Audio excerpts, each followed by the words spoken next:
ગાંધીનગર જિલ્લાના દેગામ તાલુકાના વિવિધ લક્ષી મહિલા કલ્યાણ કેન્દ્રના સંચાલક દાણી કાજલબેન ભાનુકાંતભાઈને લાંચ લેતા એસીબીએ ઝડપી પાડ્યા છે. એક જાગૃત નાગરિકની ફરિયાદના આધારે એસીબીએ ટ્રેપ ગોઠવી હતી અને આરોપીને લાંચની રકમ સાથે રંગેહાથ ઝડપી પાડ્યા છે. ફરિયાદીને ભરણ પોષણ અને ઘરેલુ હિંસા કાયદા હેઠળ દાવો કરવા માટે ફાઇલ બનાવવાની જરૂર હતી અને આ કામ આરોપી કાજલબેન દ્વારા કરવામાં આવી રહ્યું હતું. આ ફાઇલ તૈયાર કરવાના બદલામાં આરોપીએ ફરિયાદી પાસેથી 500ની લાંચની માંગણી કરી હતી. ફરિયાદી લાંચ આપવા માંગતા ન હોવાથી તેમણે એસીબીનો સંપર્ક કર્યો હતો, જેને લઈ એસીબીએ તાત્કાલિક કાર્યવાહી કરીને ગઈકાલે એટલે કે 22 સપ્ટેમ્બર ના રોજ દહેગામના વિવિધલક્ષી મહિલા કલ્યાણ કેન્દ્ર ખાતે લાંચનું છટકું ગોઠવ્યું હતું અને આ ટ્રેપ દરમિયાન આરોપી કાજલબેને ફરિયાદી સાથે હેતુલક્ષી વાતચીત કરીને 500ની લાંચ સ્વીકારી હતી. લાંચની રકમ સ્વીકારતા જ એસીબીએ તેમને સ્થળ પર જ પકડી પાડ્યા હતા અને આ સફળ trap police inspector MM Solanki અને મદદનીશ નિયામક AK પરમારના સુપરવિઝન હેઠળ કરવામાં આવી હતી. એસીબીએ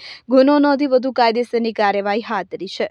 અગરસિંહ ચૌહાણ સાથે CN24 ન્યૂઝ, હરસોલી, દેગામ. હવે જુઓ દેશ દુનિયાની તમામ ખબરો તમારી આંગળીના ટેરવે. ઉઠાવો મોબાઈલ અને Google Play Store પરથી ડાઉનલોડ કરો અમારી CN24 ન્યૂઝ મોબાઈલ એપ.